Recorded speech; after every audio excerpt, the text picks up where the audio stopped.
ကောင်းကင်ကိုငင်မောရဲ့ဖေဖေကယူနာတရားကိုစာငတ်နေ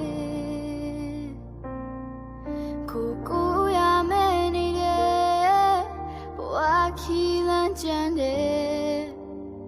အဖေရဲ့ကိုလုံးချင်မိတယ်ဖေအတေးကိုပြန်တွေ့ဖေရဲ့ဆုံးမတဲ့ကိုပြန်ချရနာမမရှိနေလေဖေရဲ့ချစ်မြတ်တာပြောင်းလဲမသွားဘူးသမီးတို့ယုံကြည်တယ်